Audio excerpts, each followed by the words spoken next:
Swords, sorcery, wizardry, warlockery, adventure and intrigue. These are just some of the things that are brought to mind when you think of D&D. While most know of the tabletop game as a tool to bring their own worlds to life, less are familiar with the expansive universe and setting created throughout the source books and novels. This setting is known as Faerun.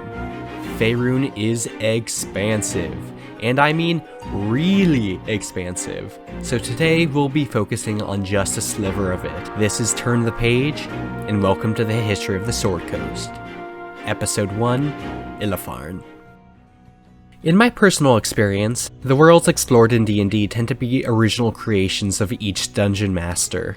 But those working on Dungeons & Dragons have been making pre-built campaigns in the world of Faerun for as long as the game has been a thing. This world has been further explored through vast and varied multimedia stories ever since. But mostly, the books have been doing the heavy lifting of filling the corners of the wide world of Faerun, with literally hundreds of published novels in the setting. Stretching from the River Desserin to Baldur's Gate, the Sword Coast is just that, a coast. More specifically, it is the western coast of Faerun, or of the region of the Western Heartlands, which is named after the deer, despite being, spelled like, a heart. It is named the Swords Coast after either the jagged cliffs that make up its coastline, or because of how dangerous the general area is. Because it's a D&D place, you have to fight things. It is a place where great kingdoms once sprawled, one of which we will discuss today. But after hundreds of years of fantasy wars with spells and dragons, the area is basically just an expansive wilderness, dotted with settlements here and there at this point. While most would only consider going there to get somewhere else, the cities of Baldur's Gate, like the one from the game, and Waterdeep still act as incredibly important settings, both for the people of Faerun and the players of D&D. But that is truly the far future compared to the kingdom we will be discussing today, Illefarn. Illefarn was truly the first great civilization to be formed on the Swords Coast, an elven kingdom founded in negative 22,900 DR during the First Flowering. Before we get into what Illefarn was like, let me explain what DR means. You might recognize it from Baldur's Gate, but DR stands for Dale Reckoning, which was the treaty which finally allowed humans and elves to live in settlements together, and face the undead hordes they were facing at the time. And honestly, they've been fighting ever since. Because, D&D. Honestly, it's a miracle anyone gets anything done in the world, considering how everyone's always under attack. Back on topic, the First Flowering is simply the name of a time period marked by the existence of the 5 elven kingdoms, of which Illefarn is, or rather was, one of. Illefarn was a far-reaching civilization whose capital, Iliyanbruen, stood right next to Mount Waterdeep, so close to modern Waterdeep, which will be a future entry in this series, so you have that to look forward to. The history of Illefarn is characterized by great suffering caused by magic, which honestly describes most of the things going on in the Forgotten Realms. The first of these incidents is when some dark elves were using fire, a big elf no-no, and a group of elves from Illefarn preyed on their downfall for literal centuries. Greatest haters of all time. Unfortunately, they hated too close to the sun. Or in this case, too close to the caverns, and instead of just cursing the fire using dark elves, the elves' god cursed all dark elves, creating the drow, which are just evil elves, basically. Or more evil elves in this case. The real question is, why? Yeah, some of you are evil, so I'm going to turn all of you mega evil? What did Seldarine mean by this? This also had the additional consequence of causing a different house of elves to go around killing a bunch of Illefarn nobility to prevent such a course of events from ever happening again. Though, against all odds, Illefarn survived this ordeal. The next magical incident was the creation of the King of Shadows. This unfortunate ordeal was caused when a human sacrificed himself for a ritual to create a guardian of pure weave for Illefarn to protect it against the forces of Netheril, who will become more important later down the line. Netheril is a magocratic human empire, known as the Empire of Magic.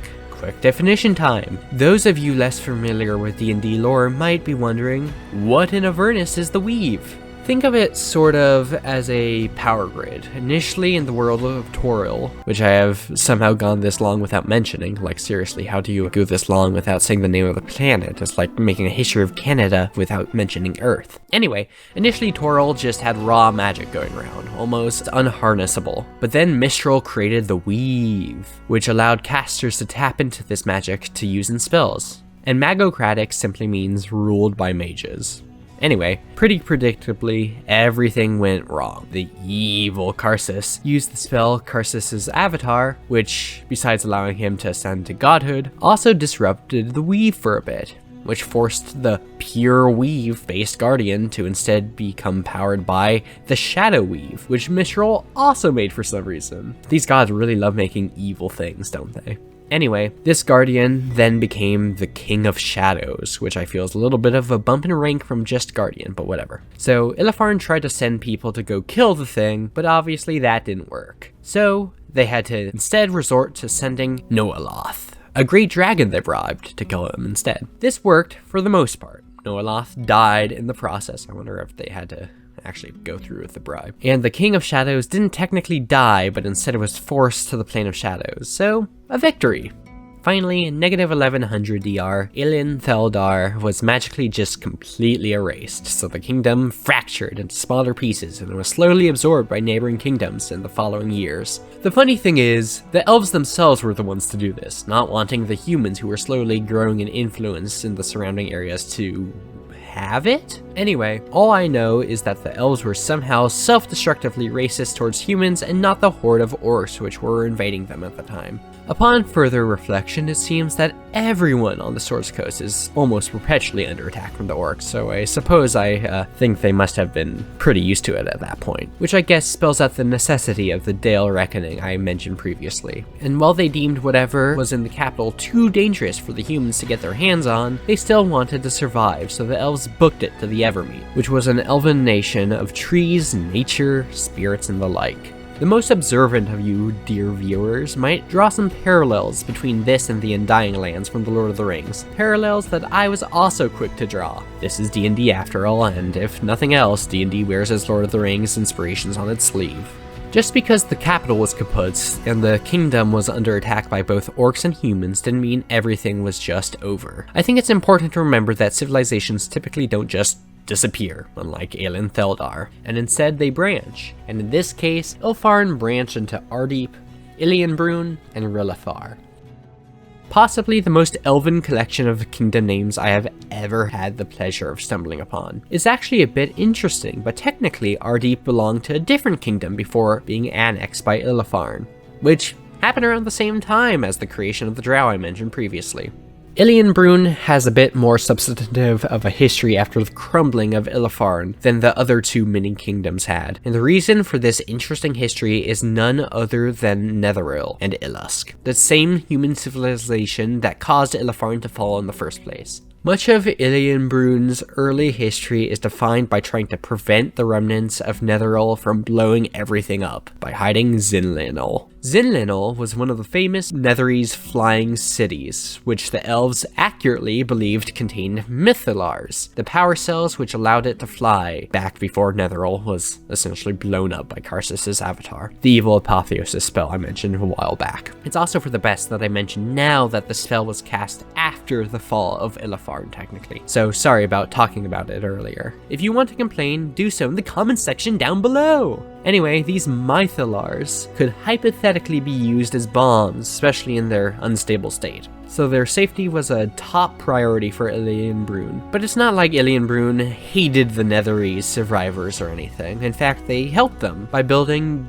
Gauntlgrim alongside the dwarves so that everyone would have a place to live, which is possibly the sole act of charity between the species before the Dale Reckoning. But all good things must come to an end, and that is definitely the case here, because over the years, all the kingdomlets all ended up giving up in the end and retreating just as their forebears did. The inhabitants of Iliyanbruen and the other kingdoms ended up spreading to the wind, going either to the Evermeet or spreading colonies throughout the Heartlands. Weirdly, some dark fae just straight up kidnapped a bunch of the inhabitants and spirited them off to the Feywild, not to be confused with Faerun, where they reformed their kingdom without much of a hassle. Definition time. The Feywild is a different dimension that exists in the universe of the Forgotten Realms. And yes, there are many dimensions in the Forgotten Realms. Much more than just the plane that Toril is on in Avernus. In fact, Avernus isn't even the only hell, which is something I will clarify in a future video. What do you mean there's 9 of them? What is relevant right now is that the Feywild is a dimension that is filled with a bunch of fairies and fairfolk who are always about causing mischief. More fantastical fantasy land, if you would. Eventually, the spell plague of 1385 DR would bring back some of these elves of the new Iliyanbruen to the forest that they once called home, except they found it completely just wrecked by the Shadowvar, a group of Netheries, not the same group they helped earlier, that would really bite, and Shadowkai, who previously lived on the Plane of Shadows. So the elves built new Sharandar to hopefully help preserve some of what remained. I mean, you know the elves' track record in the region though, especially with the Netheries, so I wish them all the best, but I'm not really expecting great results from them, to be honest. The Sword Coast is a place full of adventure, sure, but that is only because it is first and foremost a place of constant danger. And it would seem the elves of Illefarn got to experience that danger in all of its flavors over the many years they lived there. Despite their troubles, I would say it could be argued that Illefarn did the best out of any civilization to exist on the coast. Like, period. You'll see in coming videos that the most common survival strategy of the region is to really focus power and resources into massive cities, because they're easier to defend. But you have to give the elves the credit they are due for spreading so wide. No one else really does that, even if it didn't work out in the end.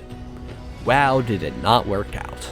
Illefarn, in the real world, has been a constant presence in D&D since 1st edition, so it is amazing to see how much it has developed since then. But because of all that lore, I might have skipped some important bits, so please let me know if there's anything I missed or anything you would have liked to see, and put that in the comments down below.